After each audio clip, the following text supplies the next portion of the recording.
ছোট পর্দার অভিনেতা জাহের আলভির স্ত্রী আফরা ইবনাত ইকরা আর নেই। শনিবার দুপুরে রাজধানীর মিরপুর ডিওএইচএসে নিজ বাসায় তার মৃত্যু হয়েছে বলে জানিয়েছে পরিবারের সদস্যরা তাকে উদ্ধার করে দ্রুত কুর্মিটোলা জেনারেল হাসপাতালে নিয়ে গেলে চিকিৎসক তাকে মৃত ঘোষণা করেন।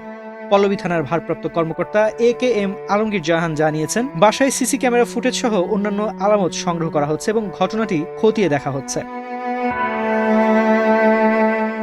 ভালোবেসে 2010 সালে বিবাহ বন্ধনে আবদ্ধ হন জাহের আলভি ও আফরা ইবনাত ইকরা। তাদের সংসারে একটি পুত্র সন্তান রয়েছে।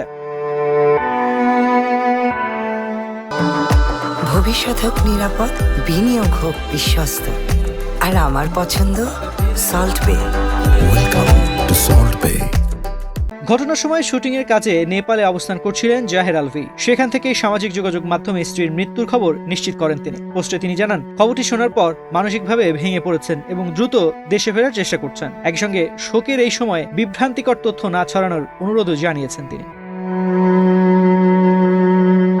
এর আগে জাহের আলভির এক পোস্ট নিয়ে সোশ্যাল মিডিয়ায় নানা গুঞ্জন ওঠে। পোস্টে তিনি লিখেছেন, ভুল করলে মাপ মেলে, কিন্তু মুক্তি মেলে না।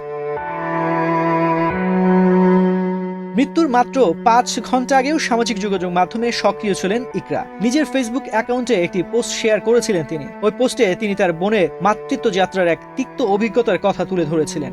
অন্যদিকে মৃত্যুর আগে ইকরা শুক্রবার ভূমিকম্প নিয়ে তার ফেসবুকে এক স্ট্যাটাসে লেখেন, আজকে যখন ভূমিকম্প হলো আমি একদম শান্ত ছিলাম, রিজিক রাস্তায় ছিল, আমি ঘরে। মনে হলো যাই হোক আমার সন্তান নিরাপদ, আহা সন্তানের মায়া। ঘটনাটি ঘিরে সামাজিক যোগাযোগ মাধ্যমে নানা আলোচনা চলছে। এদিকে মৃত্যুর প্রকৃত কারণ জানতে তদন্ত অব্যাহত রয়েছে বলে জানিয়েছে পুলিশ। বিনোদন ডেস্ক, বাংলাদেশ প্রতিদিন।